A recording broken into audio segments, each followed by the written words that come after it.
Do do do, theme song. Do do do, I'm broke so this is my theme song. Do do do, just imagine this is an awesome theme song. Do do, theme song.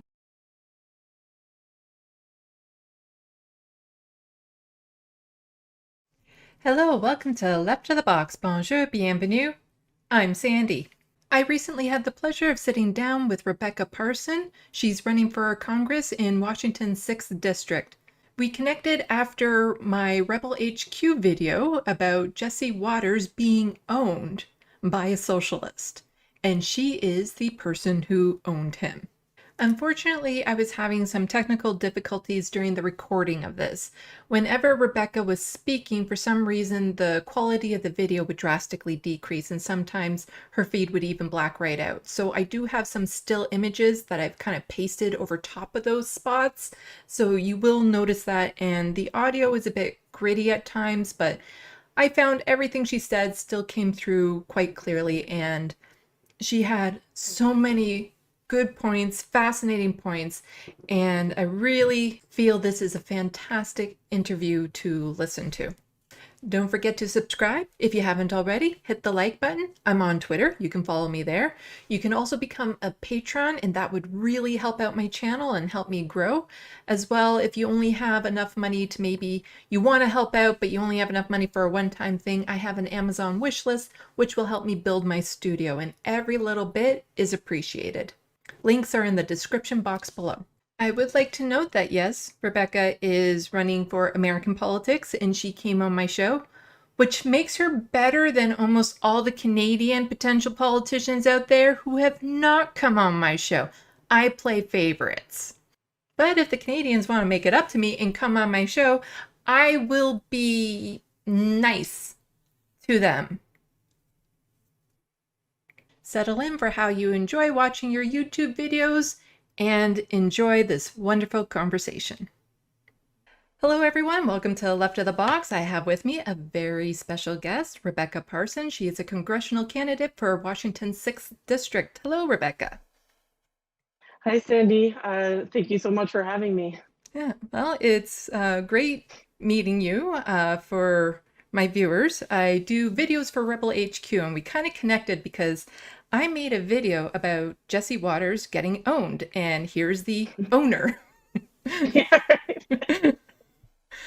right. Guilty as charged. Yeah, so I am kind of curious about your thoughts on that video. I'll link it below for anyone who hasn't seen it.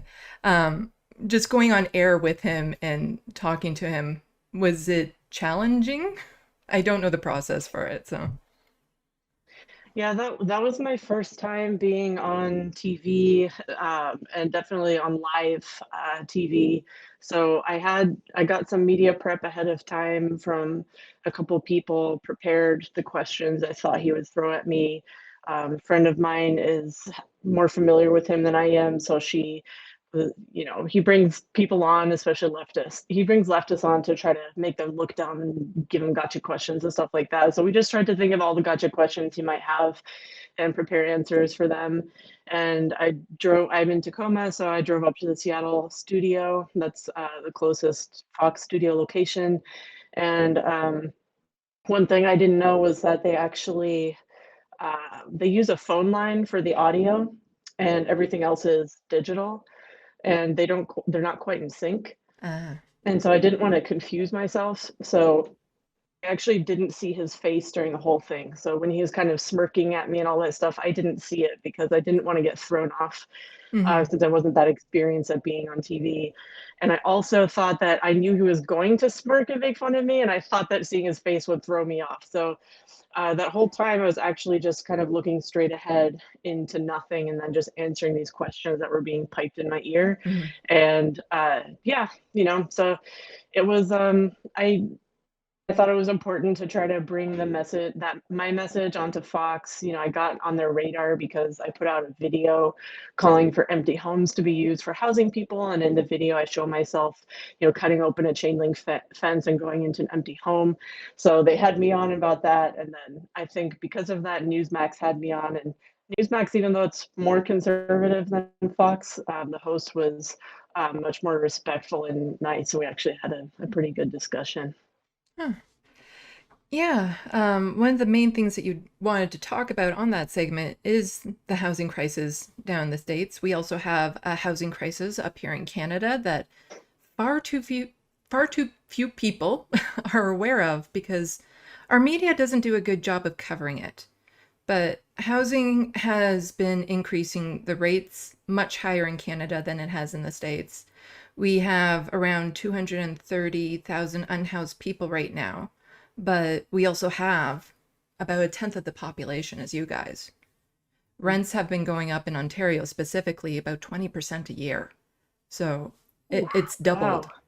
And that has Yeah. a large part to do with the current government we have in. It's a conservative government, and they got in power in 2018, and they got rid of rent controls and all that sort of stuff. So, in between evictions or tenants moving out, landlords could just drag up the price how much they want, and there's no rent control on new buildings. And Mhm. so, a lot of landlords are incentivized now to kick people out any way they can so that they can jack up the price. And so, there's a lot Mhm. of rent evictions happening.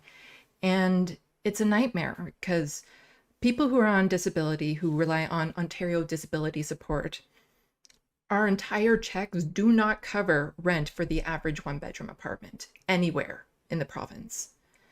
And it's getting scary, but I like your idea of, the empty houses are available. They're available here too. We have multiple empty houses per unhoused person here in Canada. It's a policy choice that is keeping people living in dire poverty, keeping them unhoused. Do you feel it's similar situation down there? Yeah, absolutely. There's 28 empty homes for every homeless person in the US and 600,000 total people who are unhoused. That's probably an undercount, but it is at least 600,000. Of those, 120,000 are children and 40,000 are veterans.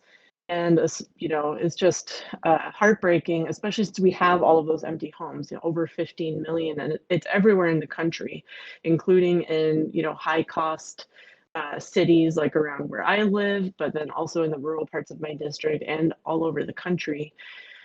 We just allow these homes to sit empty. 19 out of those 28, so um, over half are actually empty year round. So it's not even just that they're empty for a month or two between tenants, they're just empty year round. Mm-hmm. And our entire legal system and economy is structured to that's not a problem because the primary purpose of housing is profit, not actually housing people, which is the exact opposite of what it should be. Yeah, things are being marketed right now as investment properties, like not even homes. You can buy them as an Mhm. investment property these days. And it really just makes me wonder how long this can last. Because, like, the apartment I'm in right now, if I were to leave for some reason, the rent here will double. How can they keep on doing this, keep on raising the rents when there's literally not enough people who can afford them? And so you have apartment buildings with 10-20% of the units empty because nobody can afford them, and yet they still won't give people a break. They still won't lower rents or match rents for people who are on disability or anything of that sort. And I just wonder, like, how long can this last before there's a complete disaster? I don't know. It's appalling, and homelessness in the US got drastically worse after Reagan because he gutted a lot of the funding for housing, a lot of the public housing. There used to be a lot more available, and the really low rent options in this area, Puget Sound, Seattle, Tacoma, there used to be a lot of or more residential hotels. And so for the very low income, they could just rent a room as basically a hotel room with maybe a little hot plate and like a bathroom down the hall. Even that as an option, which wasn't even a great option, those are almost entirely gone. And it's yeah, we have with the economy, inflation being the highest in 40 years and gas prices just skyrocketing. We have people like Larry Summers saying, well, we need to, we might have to have the unemployment rate get up to 5% to solve the inflation problem, which will mean, millions and millions and millions of people out of work.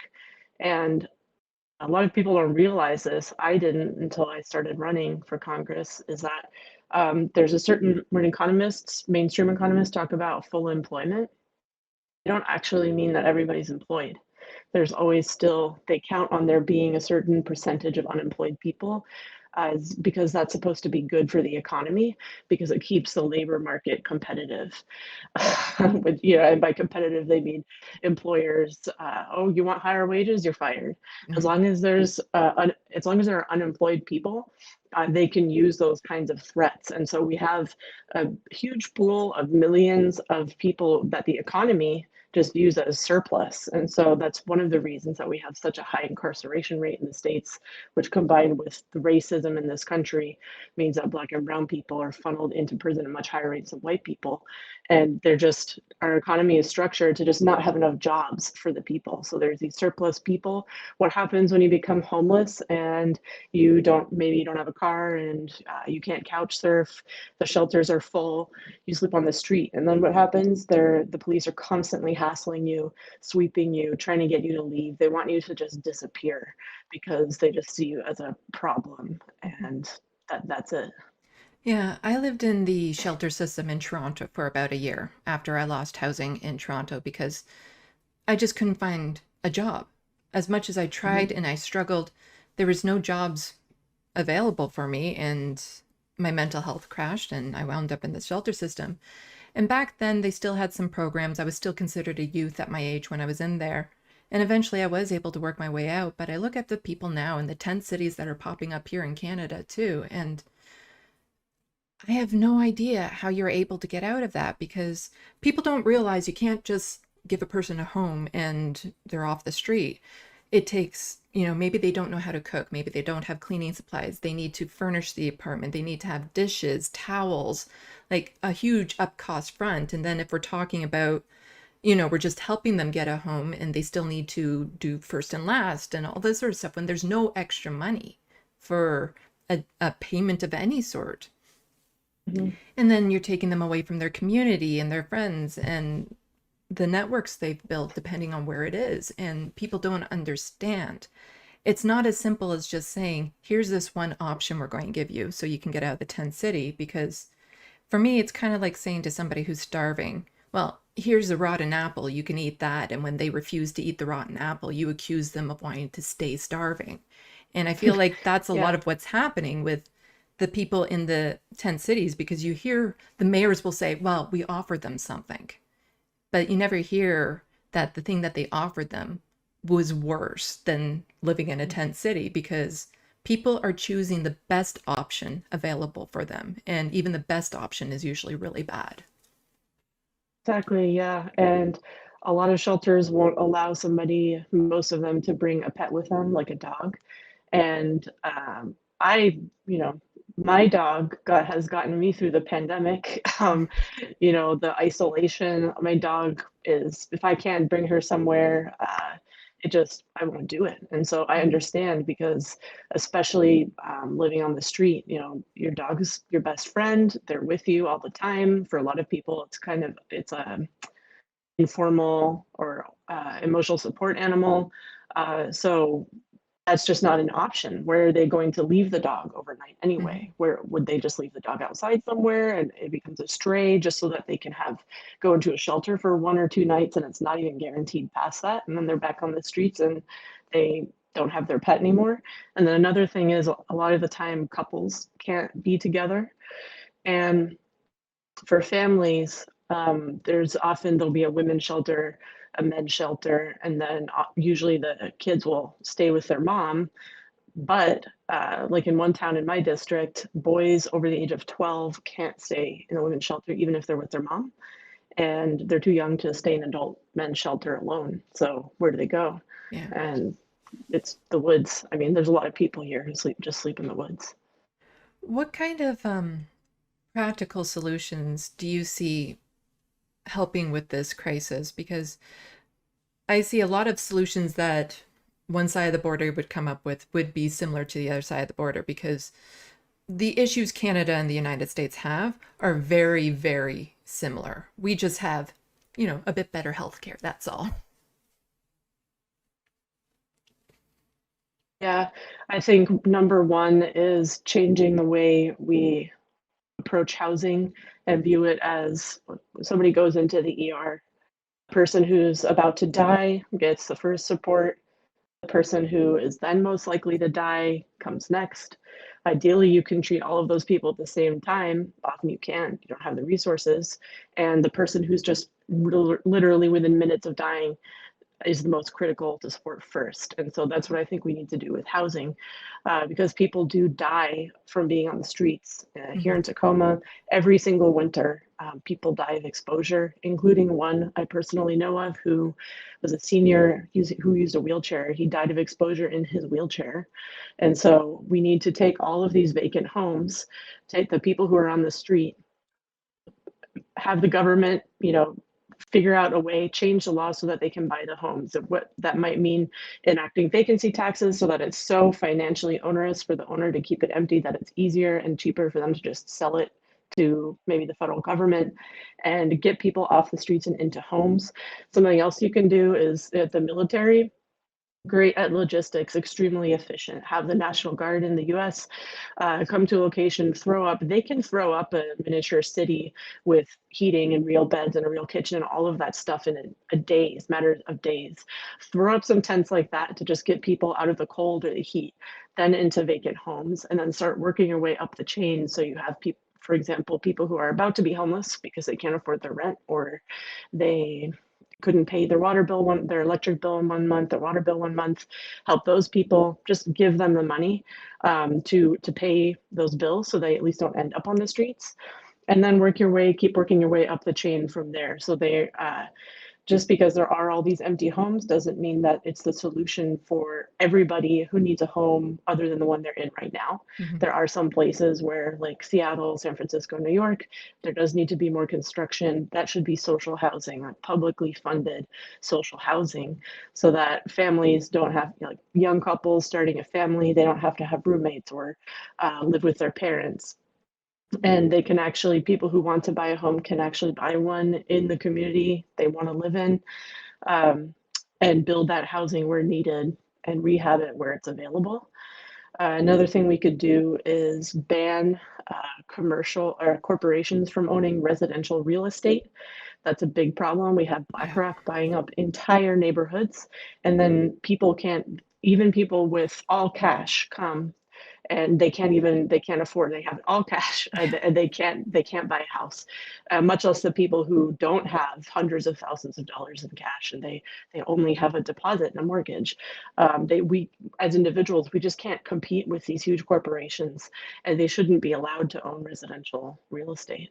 So those are a Yeah. few things. Yeah. That sounds good to me because, again, it is all the same issues up here. We have corporations gobbling up all the rent, the market, retail, yeah, the market housing out there.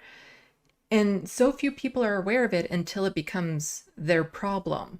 Like when they Mhm. have to move, or if they're renting and they want to move, and then suddenly they realize how outrageous the rents have become. It's hard to try to get people to actually become aware of how bad it's gotten unless it affects them. And it shouldn't have to be like that.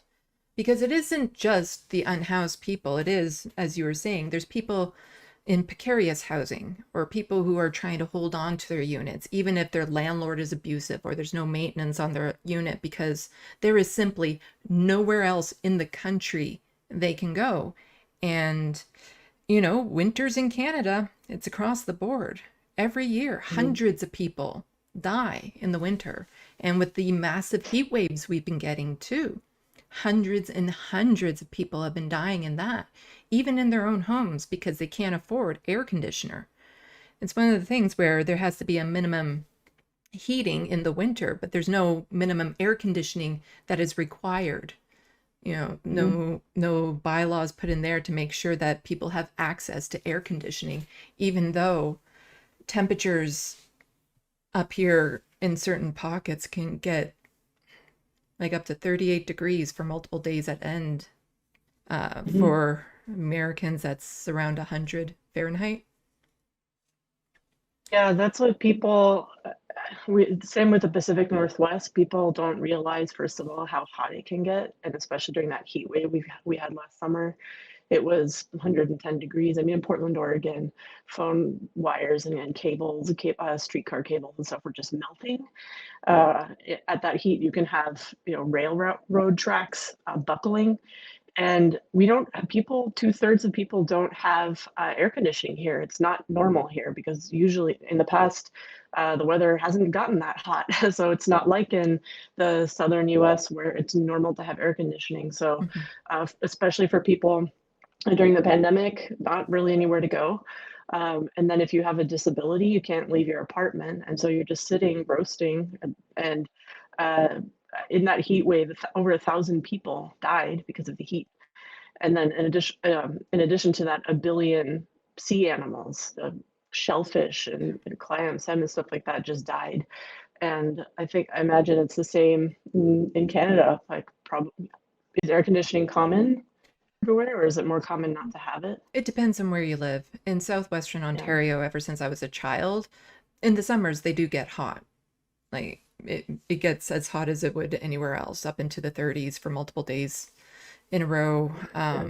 One summer was 30 days over 30 degrees.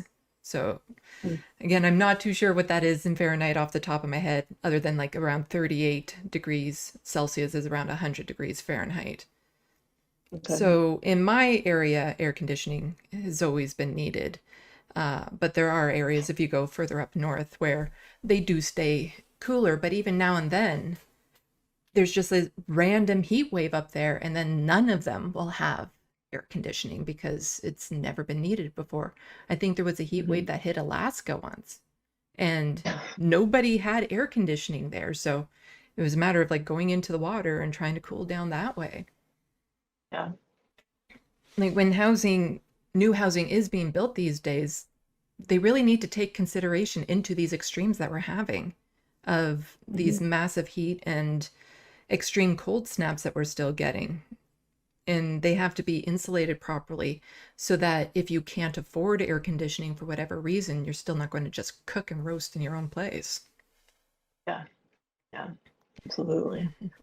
So I'm a little bit curious. Before um, I did my little segment on you and Jesse, I didn't know who you were because I don't follow American races all that Mhm. much. There's a lot of them. Uh, Yeah, makes sense. yeah, tell me a bit about what got you interested in politics and what are some of the things that you're hoping to accomplish if you get when you get elected. Yeah, well, I first ran in 2020. I got 35,000 votes, and I'm running again for 2022. The election's on August 2nd. And I first decided to run because back when Trump was elected, I went to a town hall and my representative, everybody was scared and worried. They unsure, didn't know what was going to happen. And actually, this was right after he was actually in office. And so people were asking our representative, Derek Kilmer, who I'm running against now, to do something. Here are the things you can do in the House. Especially Indivisible at that time was giving a lot of guidance on, here's what you can ask your Democratic member of Congress to do. And he refused to do any of it and just kind of acted like things were normal and started showing us a slideshow. And it's like, I really hope Donald Trump doesn't strip away all our rights, gosh darn it. But I'm not going to do anything to protect them. um, and that was very frustrating for me. And then I looked at this district and how we've been Democratic for over half a century. There's broad support for more progressive policies. Bernie won this district the first time he ran for president and came very close the second time. And so there's support for these progressive policies, yet we have just this very conservative, centrist corporate Democrat representing us. And it's to me, it's just unfathomable as the richest country on earth that we have people who are hungry or homeless or don't have health care, they're in poverty. Almost half the country is poor or low income. And all of these things are policy choices. They're completely unnecessary. They're not a fact of nature. It's a choice by our politicians not to do anything about these problems. So these policies that I support and nobody else in my race does, like Medicare for All, a national jobs program, a $30 minimum wage would really help people in my district, and they're popular in my district, and they would also help people all over the country.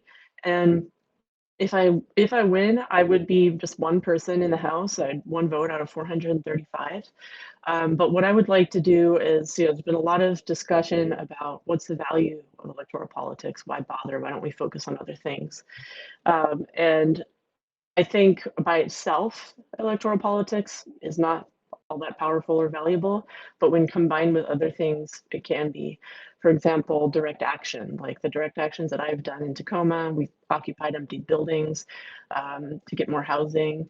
The city was refusing to provide trash service to encampments, so we went to the camps ourselves, filled up 2 U-Haul trucks full of trash and dumped it in front of City Hall, and then they started providing trash service to the camps.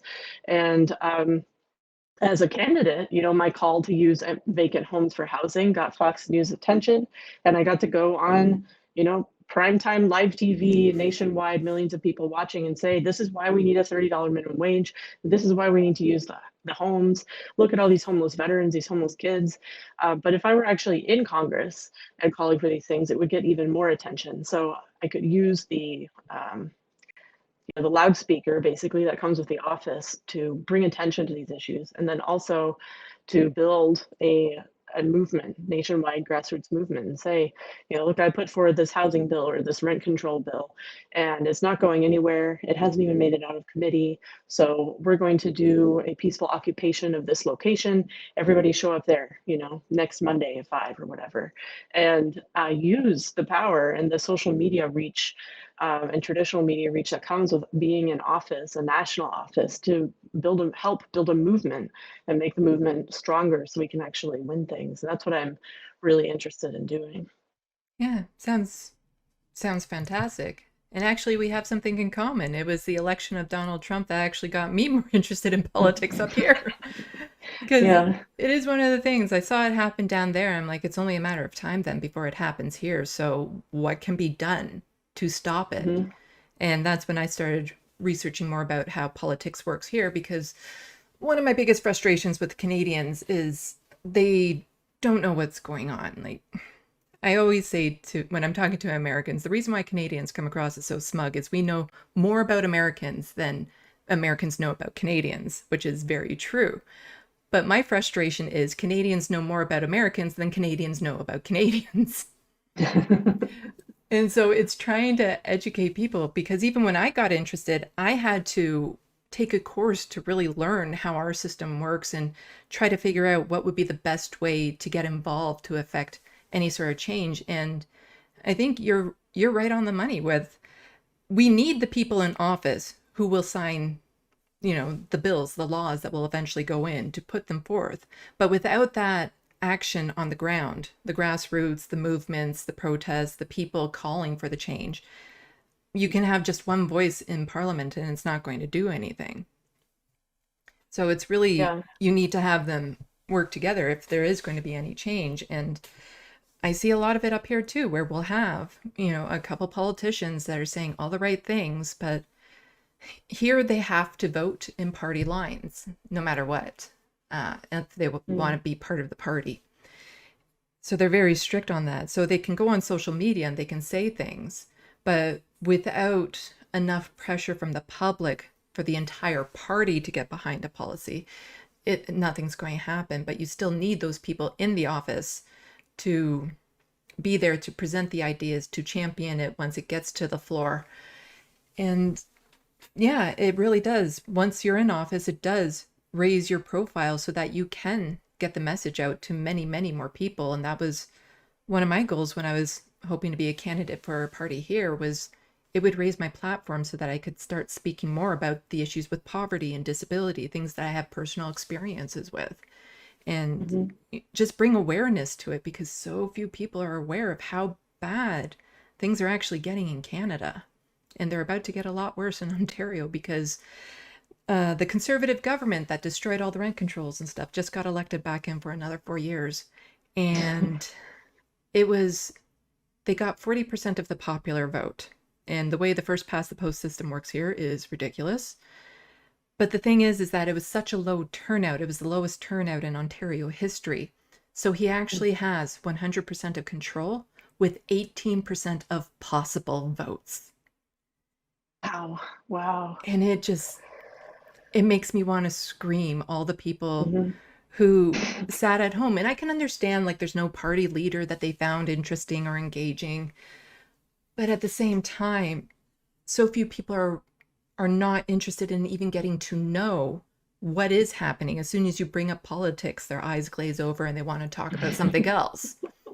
Whereas it's like it Yeah. affects everything. Our healthcare in Ontario is about to get privatized unlike anything we've seen before in our past because of Oh, this government. no. And that's one of the things that I've been harping on the most because Americans like to point up to us. It's like, oh, they have universal healthcare. Not really. We have better healthcare. I wouldn't want to trade our healthcare systems for anything. And my healthcare system has saved my life probably 5 times over, but it's not universal, not by a long shot. It doesn't include mental health. It doesn't include medications or eye care or dental care. Part of the reason why so many Canadians wanted Bernie to get in was his healthcare plan was better than ours. And so there's no way Canadians would let you guys do better than us on that. So Yeah. so Yeah. then so then it's like, well, we have to up the ante. We have to be better than Yeah. that. Yeah. No, it's awful. I mean, I hope that doesn't happen in Ontario because I mean, just imagine getting sick and I mean, here you can get charged thousands of dollars for a 5-minute hospital stay or Mhm. I mean, it's absolutely I remember I saw one hospital bill that was outrageous. It was for a childbirth and actually charged like several $100s for. They gave it another name to make it sound more medical and official, but it was just holding the baby. Yeah, like your medical system does kind of blow my mind as to how bad it is because yes, Canada's a lot better. It doesn't mean we're safe, and I'm trying to fight to make it better for people because it is starting to slide backwards. Basically, I don't take what we have up here for granted. And I Mhm. want to fight to make it better. But then I look at what's happening in the States and I just, I can't wrap my head around it sometimes because I Mhm. have gone to see my doctor for the dumbest things because at the time I didn't know what it was and I was worried about it.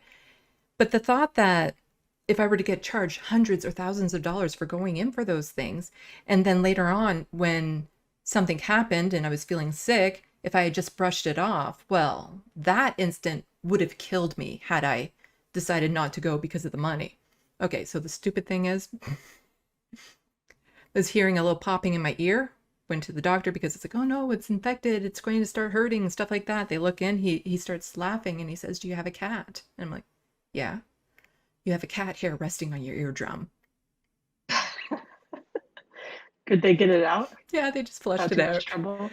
And the only thing Oh, that that's cost, funny. yeah, the only thing that cost me, my pride. Yeah. Yeah.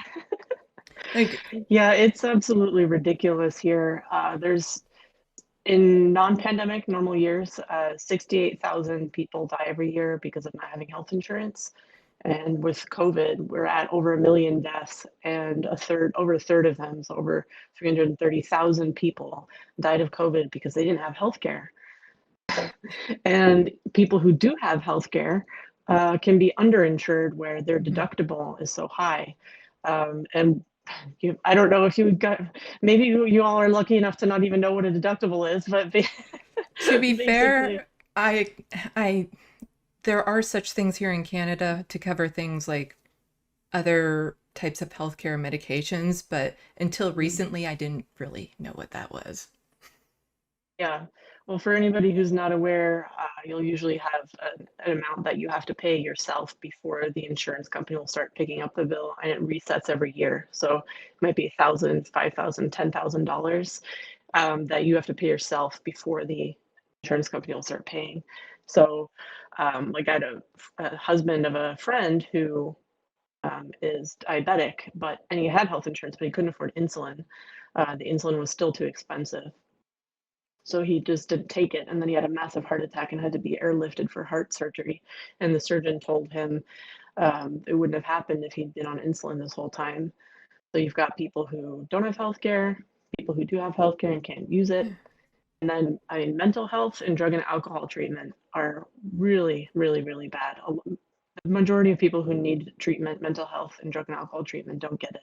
Mhm. And they just end up, um, they just don't get it. People die, they OD, even people who want treatment, they can't get it. I've had friends in that situation. It's awful what happens to people. Yeah. A lot of people in Canada are unaware of it because they've heard about like programs that help with mental health or addiction. So they think it's covered, but in actuality, it's not. It's the individual provinces that will fund certain programs, but those funding is up for whatever.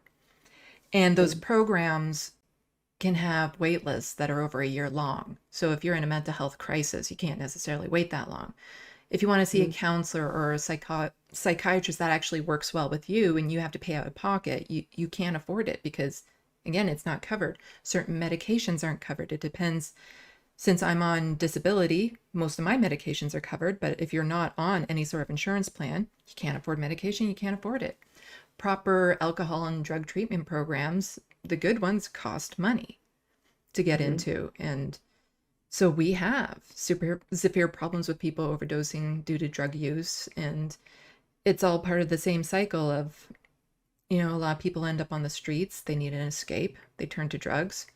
Or maybe that's what started their path to being unhoused. And so many people are like, well, mhm. they have to beat that before we'll even consider giving them a house. And I'm like, no, it kind of has to work the other way around. Yeah. I mean, a lot of people don't realize addiction is a disease. Hmm. And so, would you tell a cancer patient they have to beat their cancer before you let them have housing? Yeah. It's not, people are not addicted because it's a moral failing Hmm. and they just enjoy, being an addict. It's a Hmm. disease that needs treatment. And yeah, I mean, in other countries where they've used the housing first model, which is, housing first, so you don't have to get sober first or clean. Hmm. You just receive housing unconditionally, and then once you're in, you get the mental health treatment you might need, drug and alcohol treatment if you need it, job training, help with whatever you might need. Some people who are homeless, they just need some help getting back on their feet, and then they can pick up where they left off. And some people need a lot more support. But if you get people in a house, all that stuff can actually happen. Um, Yeah, Much harder if you're living on the street. I always look at it from the perspective of, they're using drugs. It's probably for some of them their only escape from the horrid reality they're in. But now you're telling them to overcome this addiction without removing them from the environment that kind of encourages that behavior with nothing Mhm. guaranteed at the end of it. So just because they break their addiction doesn't mean that they're going to get good housing or anything of that sort up here. So Yeah. so you're asking them because it can be quite traumatizing for some people to get out of the addiction. So you're asking them to go through all of that for what? For potentially nothing changing at the end. So I'm very much supportive of housing first. Mhm. Give people a stable place to live, a home, somewhere they can go to, somewhere where they feel safe and secure. And then you can start working on the issues with addiction or mental health because I wasn't really fully able to start working on my mental health issues until I was able to land a job that gave me some stability. And the only reason why I was Mhm. able to get that job was my best friend ended up being my boss. And so I had that support right in the office when I needed it. And then Mhm. it paid well enough that it gave me that stability that I was finally able to focus on making myself better. And I feel everyone should have that opportunity to get better. Yeah. Yeah, absolutely. Mhm. And it's like for example, detoxing from alcohol can be fatal. You need to be under medical supervision because trying to just go cold turkey if the disease of alcoholism is on far enough along, that can kill you. So it's just cruel. It's cruelty to not Mhm. give people what they need, especially a wealthy country like the Mhm. U.S. Okay. So other big news happening right now. Roe v. Wade. Yeah. That, wow. It was nice knowing you. Yeah. Wow. Okay, that one that hurt up here too. And why don't you tell me a little bit about your thoughts about what just happened? Well, it's enraging because the Roe v. Wade decision was 50 years ago, and in all that time, half a century, the Democrats did nothing to make it into a law, to use the legislature to pass a law or to a constitutional amendment to have, the right to reproductive freedom in the Constitution. They didn't do it. And then they had sorry about that. Then they had 7 weeks notice from when the draft decision was leaked to then when it was actually officially put out. They didn't do anything in those 7 weeks except send fundraising texts and fundraising emails. And now that's all they're doing. Nancy Pelosi read a poem, some other Democrat from New Jersey, pictures of him doing yoga and talking about how hard everything is. And oh my gosh, take care of your, make sure to practice self care. I'm like, hey, give us health care, you jackass. Like, it's just so frustrating. And yeah, there's actually a bill right now in Congress, the Women's Health Protection Act, and the House has passed it, but it's stalled in the Senate. And Biden, other Democrats refuse to get rid of the filibuster, which is we don't need to get it. The parliamentarian, the filibuster, all of these arcane rules, they can all be gotten rid of. Democrats have the White House, Senate, and House, and they refuse to use the power they have. They refuse to get rid of these administrative hurdles to just pass something and enact the agenda that people want. And what's especially scary about this is that, well, two things. So one is that this ban on abortion can actually also affect IVF, in vitro fertilization. Um, and given the fact, and that's how a lot of straight couples will use if they're having fertility issues, but then also a lot of same sex, especially lesbian couples, will use to have a family. And given the discrimination that exists against same sex couples adopting, then you take away IVF. You're basically just taking away the opportunity for same sex couples to have a family and start a family. And then Clarence Thomas, in his concurring opinion to the decision, said, next, we need to look at the decisions that allowed legalized contraception, gay marriage, and gay sex. And so if that happens, then it'll gay marriage will be gone, and it'll essentially just be criminal and illegal to be gay. And that I'm gay and I would like to get married and have a family. And if Clarence Thomas gets his way, which let's face it, like Democrats probably aren't going to stop it, and they have a theocratic majority on the Supreme Court. That's what's happening right now. And states are already using this Roe decision to try to deny trans people their health care. Mhm. And people think, well, I live in Massachusetts or Washington or California, so I'm safe because it's Democratic controlled. No, Mike Pence, former VP Mike Pence, has already started calling for a nationwide abortion ban.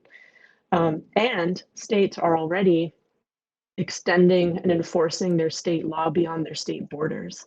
So, for example, in Idaho, they made it illegal for a parent to get their trans teenager the healthcare they need. Idaho's right next to Washington State. They also made it illegal for a parent, it's a felony for a parent to take their trans teenager across the state border to Washington State to get healthcare.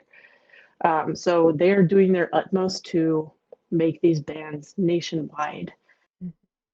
Yeah, it's horrifying watching it up here.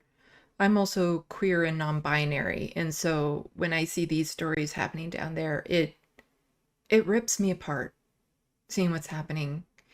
Mhm. And the issue of a person's right to their own body and their choice to have a family has always been something that I've been very passionate about because I actually don't want children. And I've known that from a young age. And so at the age of 25 with no kids, I got my tubes tied. And at first I thought, it's because they're respecting my autonomy. And later in life, I found out, no, it's just my country's fondness for eugenics. My doctor said, given your mental health background, I don't think it'll be a problem pushing through. Wow. Wow. Yeah, Yeah. because I didn't The US clue, has its own. yeah, Yeah, go ahead. I didn't clue into it at the time when she said that. But I've Oof. always felt, if a couple wants to have a child, support them the best way they can. You know, no matter the gender dynamic of that family, let's help people have kids if that's what they want. And if somebody ends up with a pregnancy they don't want, then an abortion. And here's where I'm getting so mad up here in Canada too, because you said that there's a lot of people in the blue states saying, well, we're safe here, but the risk of the federal ban. There's so many Canadians that are like, I'm so glad I'm Canadian. Like that sort of thing will never happen up here. And I want to hit all of them. Just line them up. Just line them up. So it is a bit nuanced here in Canada. And this is why you get to hear Justin Trudeau stand up there and say, well, Americans can come up to Canada if they want to get an abortion. No, no, you won't. No.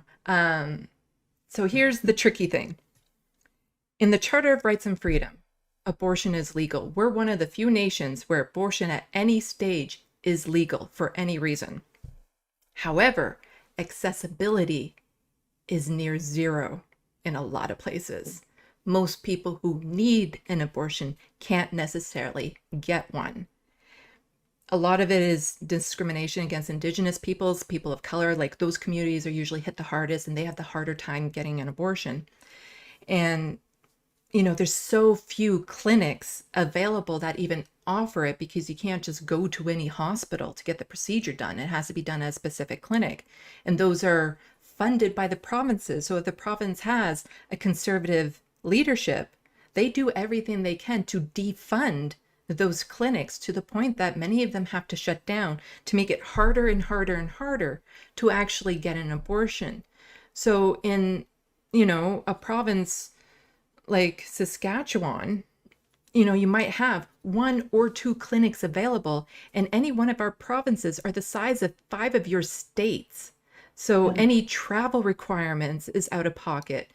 If you end up having to go to a private clinic to do it, the government might not actually fund it, because right now with private clinics for most procedures, the government will still fund it. You're still kind of covered. But in a lot of the provinces, they'll say, well, not for that one. And also, there is nowhere in Canada you can get an abortion after 24 weeks.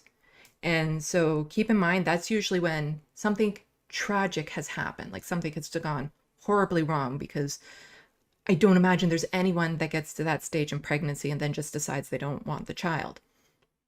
So all of those people have to travel to the states to get those abortions done. So a federal ban in the states would actually detrimentally affect people in Canada who need to travel there to actually get those abortions done. And again, at that state, something really bad has happened. The life of the mother is on the line. Maybe something, developed horribly wrong with the fetus. So then we have Canadians who might actually end up dying as well as a result of these rules. And that's why I push so much that Canada and like Americans and Canadians, we need to start working together, because what affects one country really affects the other. Because with this idea of maybe you can come to Canada to get an abortion, that's if you can find a clinic, if you're under a certain weeks of pregnancy. It's not a guarantee, but if we had proper abortion services accessible to everyone, then Americans coming up here seeking abortions would have a better chance of getting one. So our countries really need to work together, because it's also a lot of the same corporations owning our politicians. You can't solve the problem on one side of the border and not solve it on the other, or else the problem will just persist. So, yeah, even up here. And no, go on. people think, we look back at periods in history where, dictatorships have arisen. I think that could never happen here. But in Berlin in the 1930s, before the Nazis came to power, was the gay capital of Europe. Like, it was a huge LGBTQ plus scene, and it was very free and open and progressive for the time. Lots of, clubs and bars and like communities. I mean, it was very, very open. The Nazis still came to power. And what we see across the world, like different leaders who are coming to power, different movements that are on the rise, is fascism. Fascism is on the rise, and fascism occurs when capitalism is in decay, and people can't feed their kids anymore. They can't afford a home. They can't get a job. What they used to have, they don't have anymore. Their quality of life is worse with every generation, and the response to that can either be to become extremely repressive, including socially, and just get a tight grip on everybody and force people, the population, to behave in a certain way and control resources and only dole them out to certain people in a hierarchy. Or you can go in a leftist direction and have an economy that is actually planned and owned and controlled for the benefit of people and not profits. Those are the two options. It can look different ways in different countries, but Hmm. yeah, it can happen anywhere.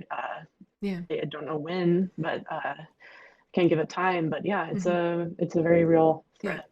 Like, as I say, like, a lot of what's happening in the States is happening here in Canada. It just doesn't look the same. Because, like I said, it's in the Charter of Rights and Freedoms for abortion. Trying to get it so abortion is declared illegal in Canada, extremely difficult to do. But you can still prevent abortions from happening, from what I just said.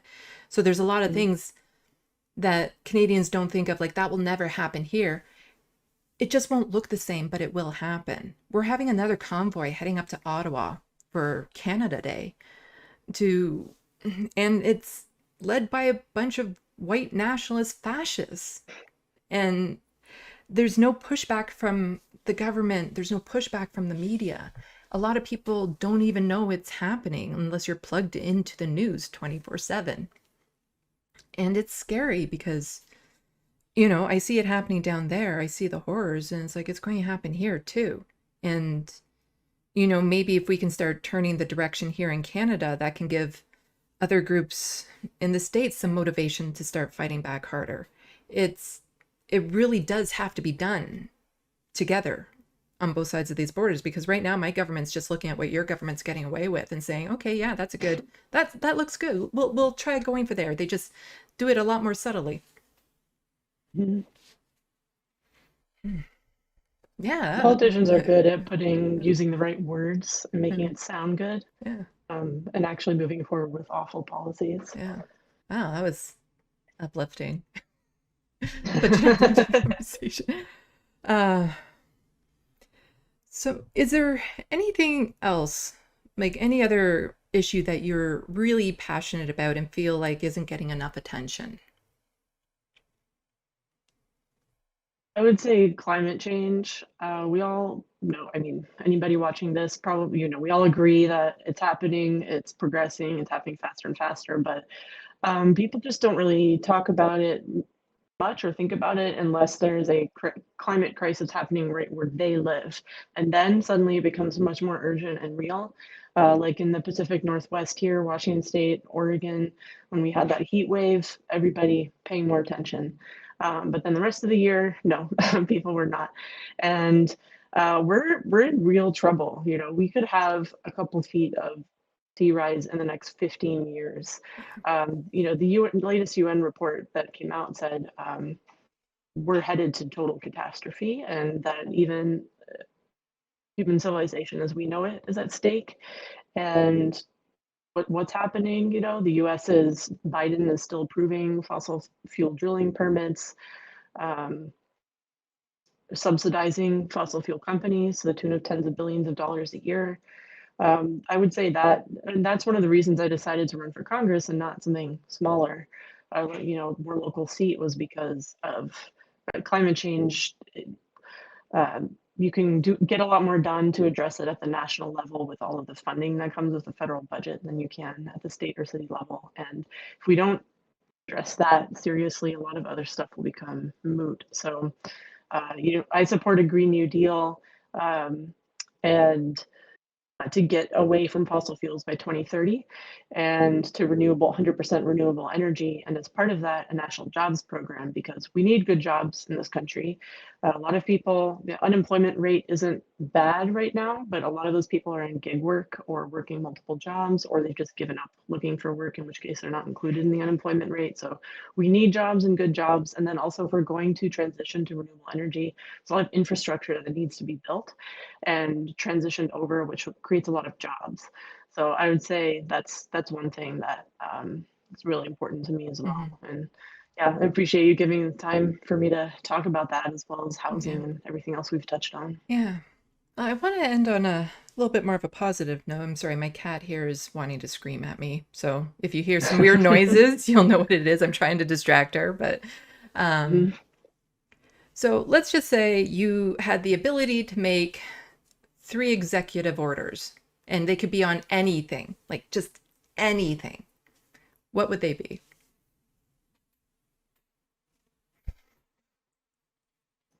I would do rent control, which can be done by executive order nationally. A lot of people Mhm. don't know that. And I would do a national jobs program and Medicare for all. Yeah, that sounds like good things. Huh. So you said your election's on August 8th? Second. 2nd. So coming up pretty fast. And Mhm. is it the primary or the actual election? It's the primary, and the way it works in Washington State is every candidate from every party or no party all runs against each other on August Mhm. 2nd, and the top two vote getters go through to the general.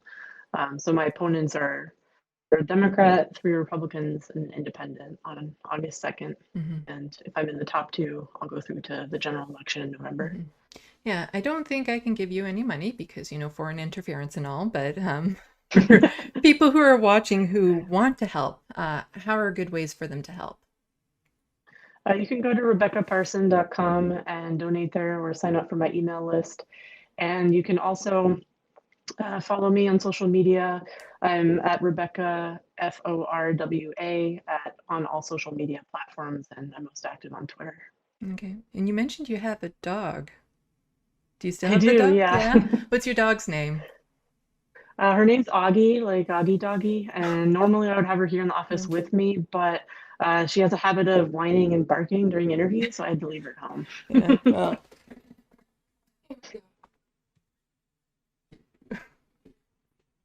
this is my cat Tulip. Oh, Tulip, the cutie pie, Yeah, she's a very fluffy. yeah, she's a sweetheart. I love her to pieces, and she gets very vocal because her health isn't the greatest. She is old. So she wants Mhm. to eat 5 times a day, and then she'll start like cussing me out if I don't feed her what she wants. Mm. How dare you? Yeah. Mm. So, what is your hope going forward with everything that's happening in the States? Where do you kind of hope it goes? I hope we can get an entirely new government. Um,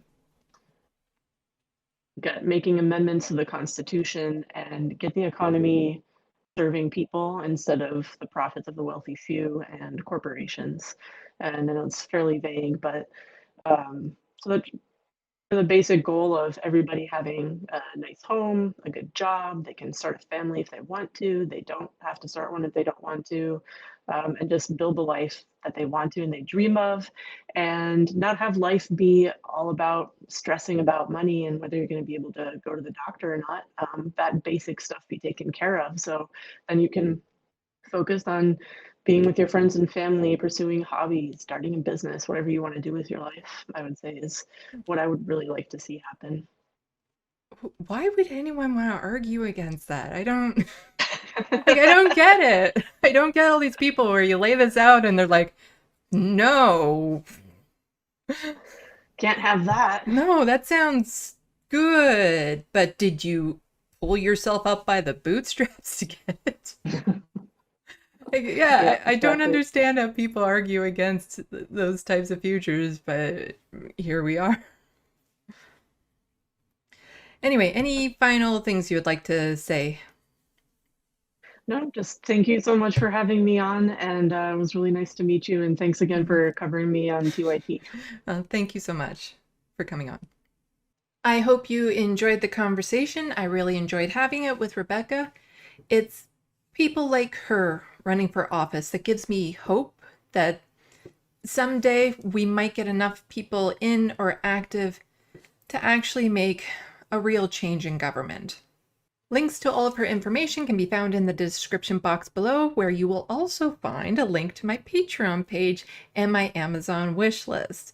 If you can help out on either of those, I would greatly appreciate it. But I also appreciate it if you hit the like, subscribe, and follow me on Twitter and share this video. Every little bit helps. A special thanks to the people who have already become patrons. Working me into your budget means the world to me, and I will try my best to make sure that I give back as much as I can. Good luck, Rebecca, on your election on August 2nd. I hope many, many more people like you get into office and run for office, both in the US and here in Canada. It would make our worlds a better place. Salut, à la prochaine. Thank you for watching and stay tuned. I'm Sandy, wishing your tomorrow is better than your today.